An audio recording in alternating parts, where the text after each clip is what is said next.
Alors, qu'est-ce qui a amené, donc vous avez repris des activités évidemment pas militaires, et vous parlez d'ailleurs que ça a été dur pour vous quand vous avez dit terminé, commando, tout ça terminé.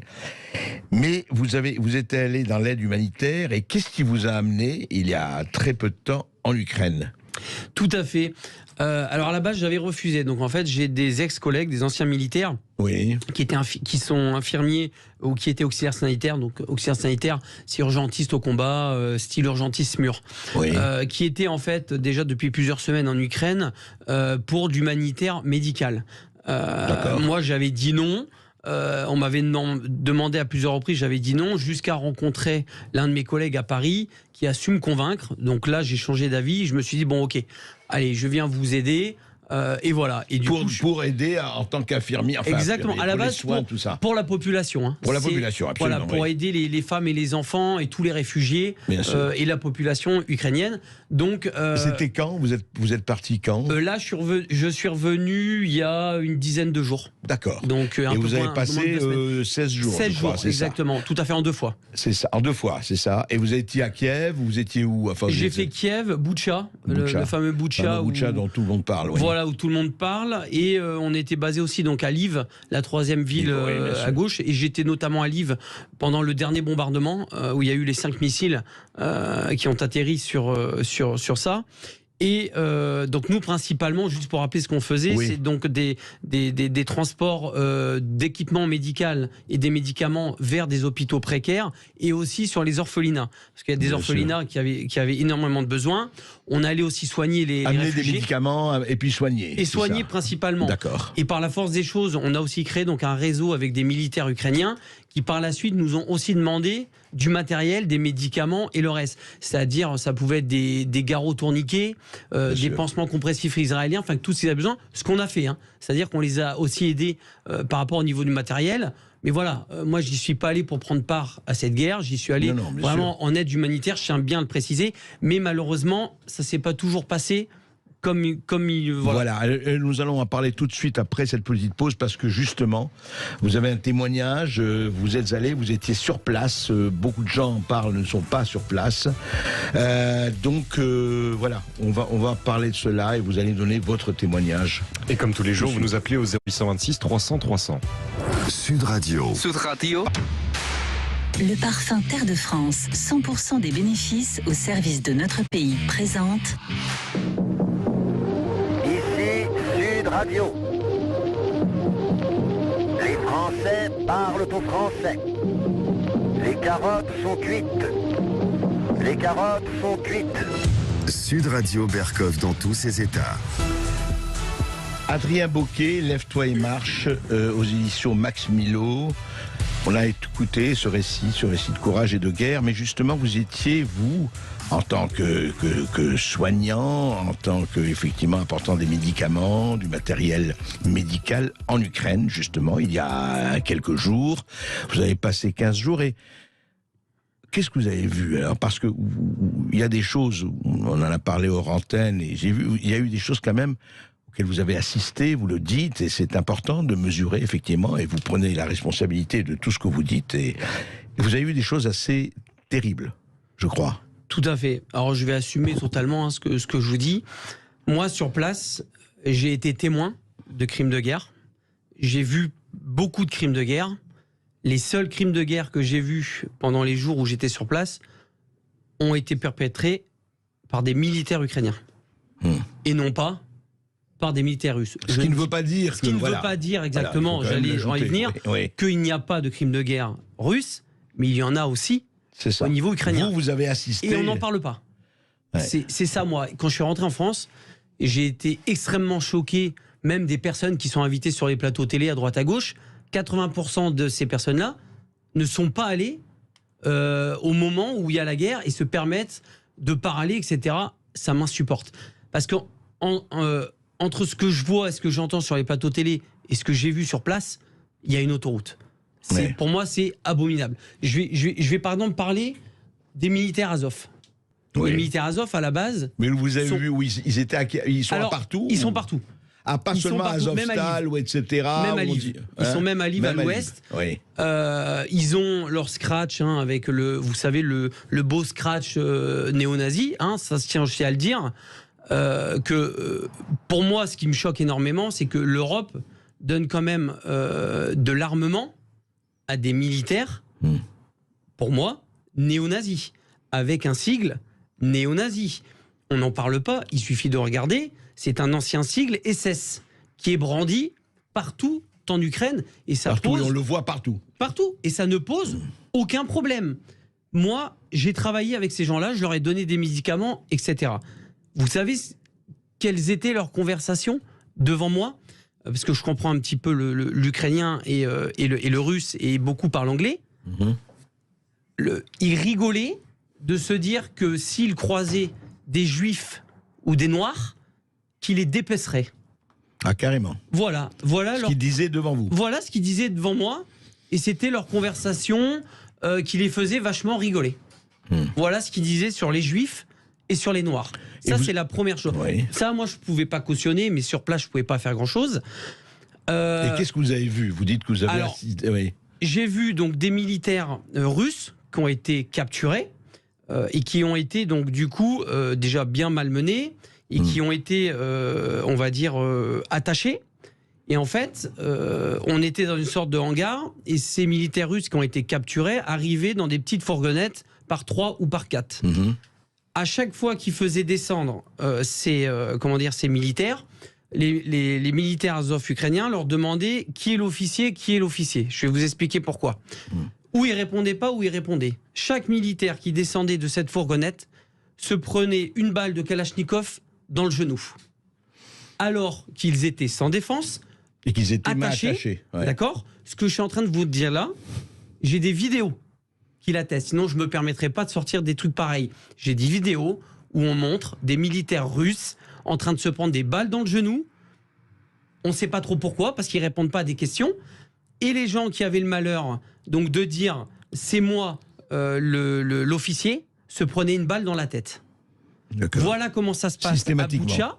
Voilà comment ça se passe en Ukraine, du moins pour le bataillon ukrainien Azov. Ils pourront dire ce qu'ils veulent. Moi, j'étais là, j'ai vu ce qui s'est passé. Tout ça, on n'en parle pas.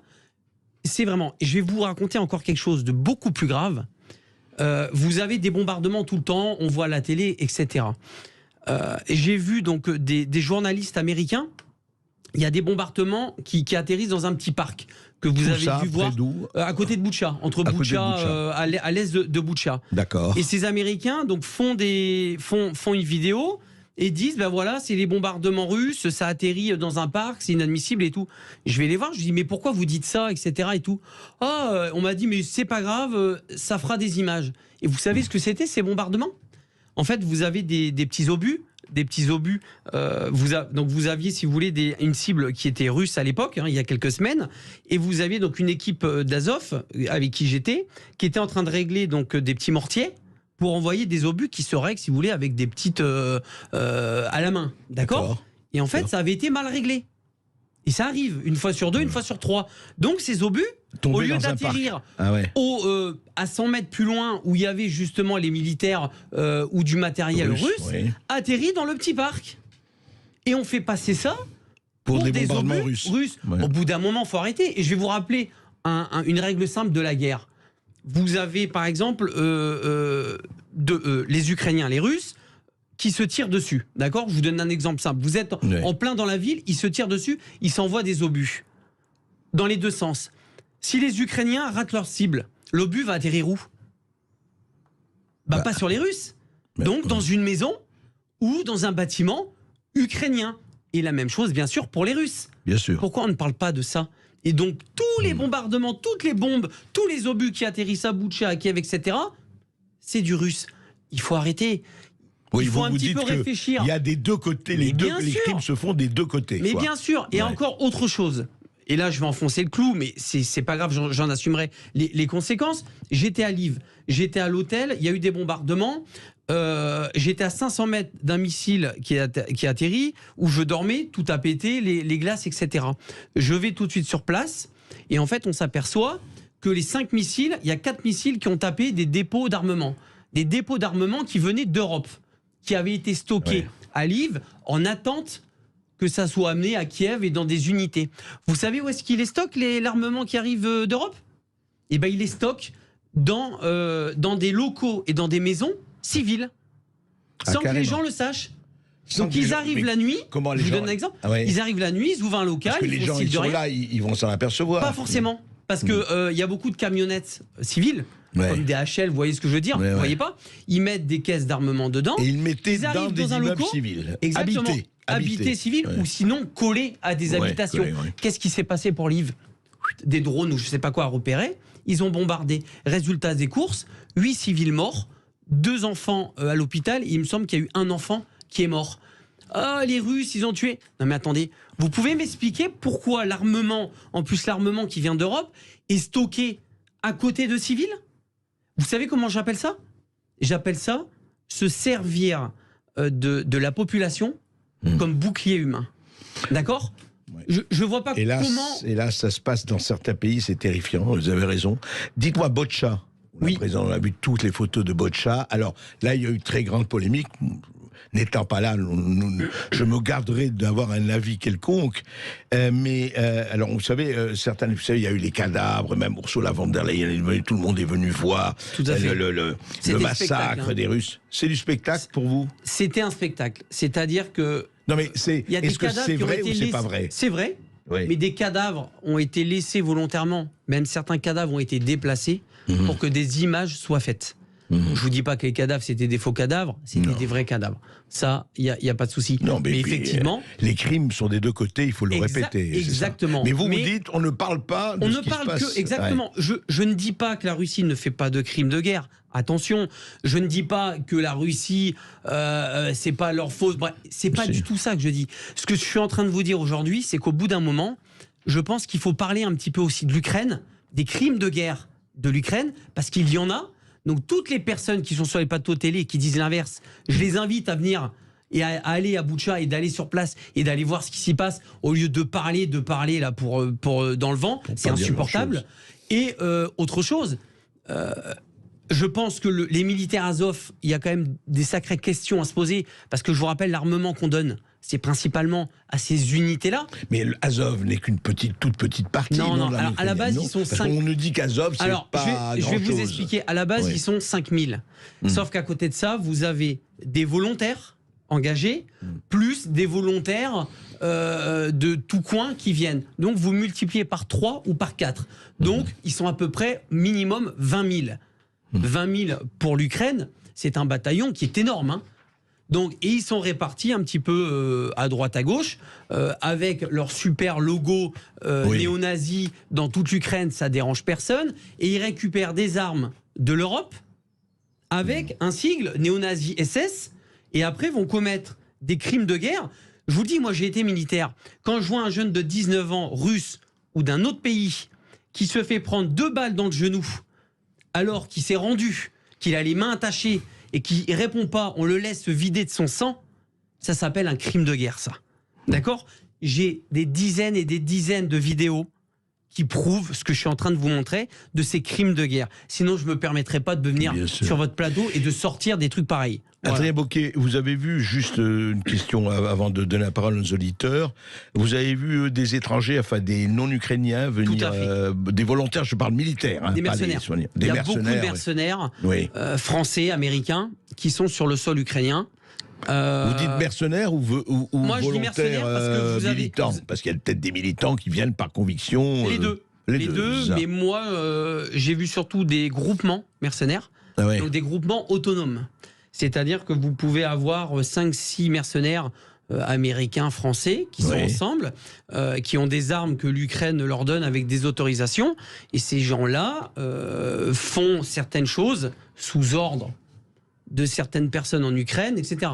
Non, ça, c'est la réalité. Ça existe, oui. C'est c'est ce qu'on appelle, pour moi, des groupements mercenaires sous influence, quoi, d'une certaine manière. En tout cas, vous ne vous attendiez pas à voir ça quand vous êtes parti ? Non, je ne m'attendais pas à ça. Et surtout, je tiens à terminer, avant de revenir, j'ai été retenu, donc c'est-à-dire retenu, enlevé, pendant une dizaine d'heures. par des militaires Azov. Ils ont tout fouillé, mon téléphone et tout. Pourquoi ? Pour voir si j'avais des choses. Je pense qu'ils me suspectaient. Justement, ils savaient que j'avais vu certaines choses, etc. Et à force de faire un réseau, je pense que certains avaient peut-être... Ils voulaient voir si ce que je disais était bien vrai. Il n'y a pas eu de souci parce que l'humanitaire, tout ce que je faisais était réel. Donc ils ont fait les vérifications et après ils m'ont relâché, ça s'est bien passé. Mais j'ai quand même dû être exfiltré en Slovaquie par mesure d'urgence. Le ministère des Affaires étrangères a été mis au courant de ce qui s'est passé. D'accord. Donc j'ai été exfiltré en Slovaquie, puis ramené en Pologne, et après j'ai pris un avion à Cracovie pour revenir en France. Et au jour d'aujourd'hui, je ne peux plus mettre les pieds en Ukraine, et encore moins avec ce que je viens de vous dire aujourd'hui, ce qui est logique. Mais voilà, c'est la réalité. Et moi, j'aimerais que ce soit plus des gens comme moi ou d'autres qui sont allés sur le terrain et qui ont vu les choses. Plutôt que d'autres. Voilà, et je tiens bien en tout cas, vous assumez, de toute façon, c'est très clair et cohérent, vous assumez tout ce que vous dites. Et je peux prouver tout ce que je viens de vous dire. Oui. C'est surtout ça le plus important. Vous avez les vidéos pour le dire. Exactement. On va en parler, notamment de cela, notamment de votre livre, de Lève-toi et marche, avec nos auditeurs. Et je sais déjà que ces révélations vous font réagir. Vous nous appelez au 0826 300 300. À tout de suite. Le parfum Terre de France, 100% des bénéfices au service de notre pays, présente... Ici, Sud Radio. Les Français parlent au français. Je n'aime pas la blanquette de veau. Je n'aime pas la blanquette de veau. Sud Radio Berkov dans tous ses états. Avec Mathieu qui nous appelle de Seine-et-Marne. Bonjour Mathieu. Bonjour Mathieu. Bonjour Augustin, bonjour André et bonjour à votre invité, Adrien. Bonjour. Et merci pour sa courageuse intervention. Merci. De par son vécu, on peut dire que ça a miraculé, puis aussi de son de son reportage par rapport à la situation en Ukraine. Moi, je voulais intervenir parce que c'est vrai que je trouve qu'on est dans... C'est exacerbé depuis 2 ans, on est rempli de paradoxes et dans un environnement assez hostile, on va dire. Et il y a la citation de Paul Valéry qui est pas mal, qui dit que la guerre, c'est un massacre de gens qui ne se connaissent pas, au profit des gens qui se connaissent mais ne se massacrent pas. Ne se massacrent pas, oui. Et malheureusement, je pense que j'ai une pensée pour les Ukrainiens et tous les peuples qui souffrent, parce qu'eux, ils se retrouvent dans une situation au milieu de tout ça. Et du coup, j'avais une question pour Adrien. Allez-y. Qu'est-ce qui justifierait le fait que, justement, on ne parle pas du régime Reznov, donc finalement de néo-nazis? Et pourquoi on a un traitement aussi comme une propagande, en tout cas, où on nous vend... Pourquoi il y a 2 poids 2 mesures? Voilà. C'est ça, exactement. C'est une très très bonne question. Je me la suis posée moi-même et je me la pose encore aujourd'hui. Moi, je pense que ça dérange. Je pense que ça dérange énormément l'opinion publique. Et je pense surtout que parler de ce que je viens de dire, en fait, n'irait pas dans le sens... médiatique qui a été créé pour moi depuis plusieurs semaines et plusieurs mois, qui est de vraiment, on va dire, de faire passer la Russie vraiment abominable et l'Ukraine un petit peu pour les pauvres. Enfin, sauf que Adrien, c'est la Russie qui a quand même envahi l'Ukraine, il ne faut pas l'oublier. Mais ce que je veux dire, c'est que effectivement, et vous l'avez très bien dit, la population, elle, subit cette situation qui est pour rien. Le peuple ukrainien, et j'y suis allé pour ça, et j'ai sauvé des vies au niveau de la population exactement pour ça. Mais il faut aussi pas oublier justement qu'il est pour moi inadmissible de donner des armes à des militaires qui prônent un patch néo-nazi, qui font des actes de crimes de guerre que j'ai vus filmer, etc. Ça pour moi c'est tout à fait scandaleux et on doit en parler. Et c'est pas possible que l'État, même si elle nous écoute aujourd'hui, laisse faire. Et j'espère que derrière vous et derrière Sud Radio, il y aura d'autres médias qui vont un petit peu se pencher sur ça. Mais ouais, je pense que c'est très compliqué. Et je pense qu'il faudrait plutôt poser la question, à nos dirigeants, notamment. Pourquoi pourquoi la médiatisation a été faite comme ça? Merci Mathieu pour votre appel. Nous sommes avec Sébastien. Bonjour Sébastien. Bonjour Sébastien. Bonjour à tout le monde, merci de me recevoir. J'aurais juste 2 points si possible. Alors un petit point financier, donc j'ai des actions Gazprom depuis 15 ans qui avaient une valeur de 11 €, j'en ai une certaine quantité, donc je souhaitais en racheter à 50 centimes.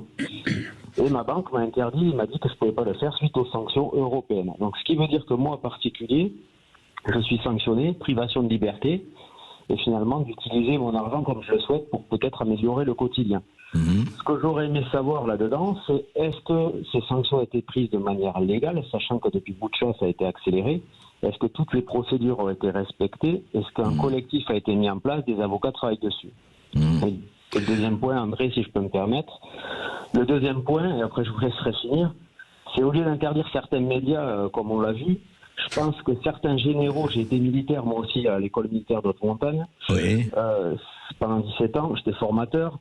Certains militaires devraient avoir leur devoir de réserve bien ancré dans le cerveau, devraient arrêter de parler, devraient rester factuels et ne pas servir les intérêts, comme on dit, otaniens ou de l'État. Et ce que j'ai envie de dire à Adrien, c'est que s'il a vraiment des vidéos, et que ces vidéos soient diffusées, parce que finalement, il y en a quand même marre d'être pris pour des ânes. Voilà. Ouais. Très bien, Mathieu, oui, c'est clair ce que vous avez dit. Je crois que il y a alors juste, je n'ai pas moi la réponse exacte. Non, par rapport à ce que vous avez dit sur les sanctions, bah écoutez, le gouvernement a décidé, l'Europe a décidé et le gouvernement a suivi, français et puis l'autre, de faire ces sanctions. Effectivement, ce que votre banque vous a dit fait partie des sanctions. Et je n'ai pas de jugement évidemment ni moral ni des valeurs là-dessus, mais c'est une décision gouvernementale qui a été prise un peu partout, en tout cas en Europe.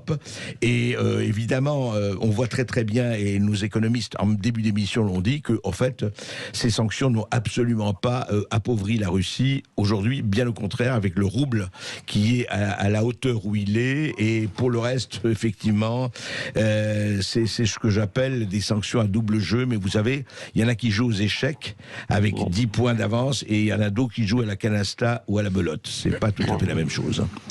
Voilà. Merci Sébastien, et nous sommes avec Patrick qui nous appelle des Landes. Bonjour Patrick. Oui, bonjour Patrick.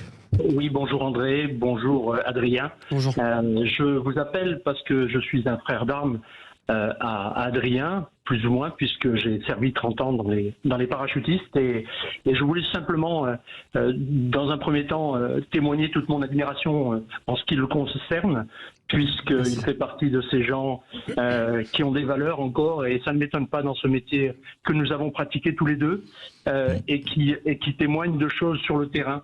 Nous sommes victimes actuellement, et tout le monde le sait, d'influences venant de l'extérieur, enfin, et surtout de nos médias. Et nous sommes comme des moutons de panurge, et nos parents, voire nos grands-parents, je pense, avaient plus de liberté de pensée que nous avons.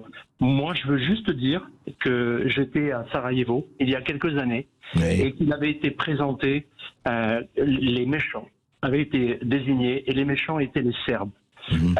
On retrouve un certain parallèle avec ce qui se passe en Ukraine, et les gentils étaient les Bosniaques. Or, quand nous étions sur le terrain, nous apercevions que les crimes étaient commis de part et d'autre, et ils étaient aussi terribles du côté bosniaque que du côté serbe.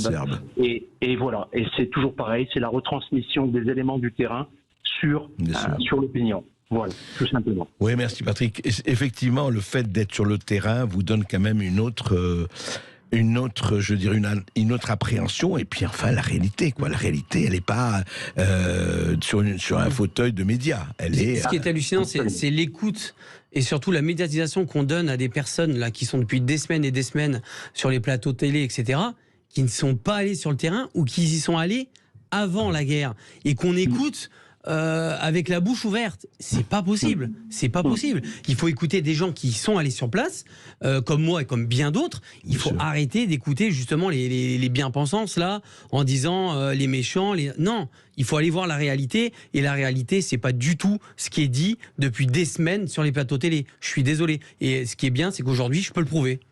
Et on se retrouve dans un instant avec vos appels au standard. Ici Sud Radio. Les Français parlent au français. Les carottes sont cuites. Les carottes sont cuites. Sud Radio Berkov dans tous ses états. Et une surprise pour vous, Adrien, au standard, avec Jérôme qui nous appelle de Biarritz. Bonjour Jérôme. Oui, bonjour Jérôme. Bonjour Monsieur Berkov. Salut mon Did. C'est Barbu ? C'est ton Barbu, ça va Did? Comment tu vas, poulet? Ça va? Ça va impeccable, ça va impeccable. Monsieur Berkov, Bon, dans tous les cas, je ne vais pas rentrer dans votre débat, ce qu'il en est de l'Ukraine, comme l'a dit si bien Adrien, quand on ne connaît pas. Hein, on n'en parle pas, mais je voulais surtout, le but de mon appel, c'était d'apporter de la force pour tout ce que tu fais. On t'a vu en bas, personnellement, on t'a vu avec ta canne, et on t'a vu te relever. Voilà, et maintenant tu rends ce qu'on t'a donné, et voilà. C'est bien, je voulais juste te donner de la force, mon ami. Merci beaucoup, je te fais une grosse bise. Tu fais pour ton association, j'invite tout le monde à aller sur Facebook, sur Amjones, voilà, et de participer pour que ça continue à avancer dans le bon sens. Merci Jérôme pour votre appel. Merci beaucoup mon poulet. Merci à tous, à bientôt. Bye. Et avec Olivier qui nous appelle du Val-de-Marne maintenant. Olivier, bonjour. Bonjour André, bonjour Monsieur Boquet. Bonjour. Je tiens à féliciter Monsieur Boquet, c'est un immortel, c'est un chat à 9 vies parce qu'il revient de très loin. Il y en a pas beaucoup, donc qui garde espoir et qui croque la vie à pleines dents le mieux qu'il peut. Je le souhaite de tout mon cœur. Concernant ce qu'il a dit sur l'Ukraine, moi je suis totalement d'accord. Il faut comprendre une chose, il y a eu un article dernièrement dans Boulevard Voltaire sur est-ce que l'opinion italienne est en train de changer d'avis sur ce qui se passe en Ukraine, et il y a un général italien qui est en train d'expliquer que c'est pas une guerre entre Zelensky et Poutine, c'est une guerre entre Poutine et Biden, et Zelensky est une marionnette qui, quoi qu'elle fasse, se fait freiner systématiquement par Biden. Biden a beaucoup de choses à se reprocher. Moi, je pense qu'il a des casseroles, comme on le sait, avec son fils. C'est un faucon, faut le clairement dire aux États-Unis en termes de politique. C'est quelqu'un qui a toujours été anti-russe, anti-URSS. Il connaît bien géopolitiquement l'URSS, parce qu'il l'a étudié fortement, mais c'est quelqu'un qui est un fouteur de merde, faut clairement le dire, et il l'a fait quand il était vice-président parce que il n'en a rien à faire de savoir des victimes des bombardements américains. Il a quand même un sacré panel de casier judiciaire là-dessus au niveau des victimes, et il n'en a rien à faire, je le dis clairement. Donc pour lui, une guerre de plus, ça l'importe peu, du moment que ça fait marcher l'industrie de l'armement. Il faut savoir que... Et puis le gaz de schiste, n'oubliez pas le gaz de schiste. Il faut remonter très loin. Eisenhower avait dit une chose, méfiez-vous du complexe militaire industriel. Comme on dit, Trump ne l'a jamais fait fonctionner puisqu'il n'a pas provoqué de guerre. Et Biden est tenu et lié par différents mouvements de pression, en l'occurrence. Olivier, on ne va pas refaire la géopolitique complète. Je suis d'accord qu'on ne montre pas la vérité. La division Azov, Bandera et tout l'historique est réalité. Et pourquoi l'Europe, l'Union européenne soutient le régime de Zelensky? Il y a des aspects historiques, faut être clair et net.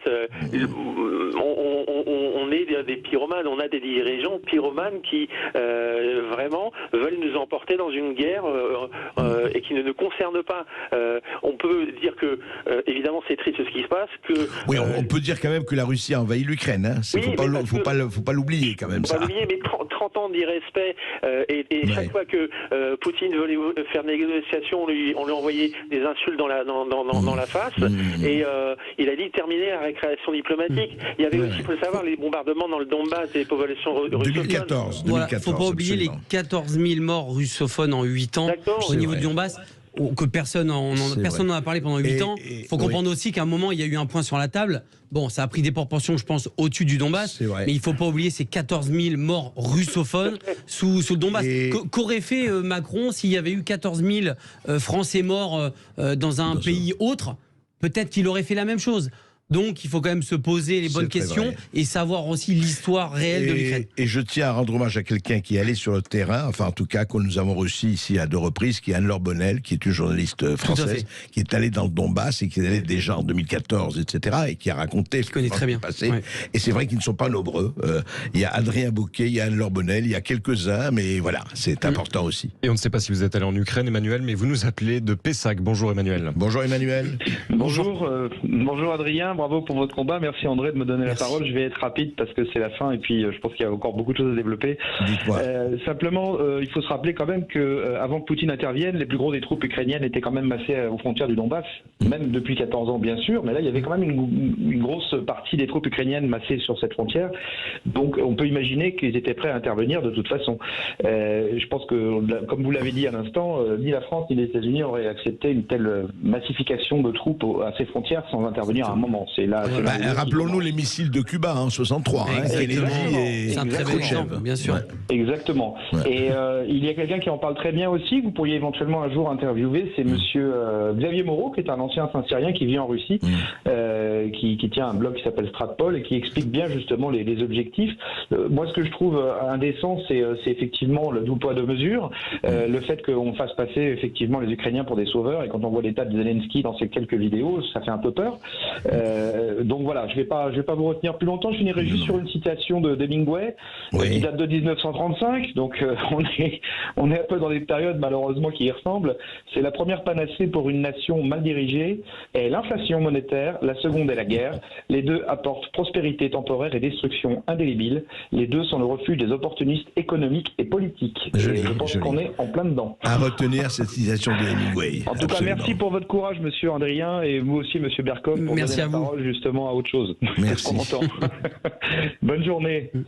Et non, moi je voudrais continuer effectivement avec Adrien Bocquet, parce que ce qui est important, c'est la première mission humanitaire que vous faisiez après cette mission en Ukraine. Indépendant, oui. Indépendant, bien sûr, parce que j'y suis allé de mon plein gré. Oui, bien sûr.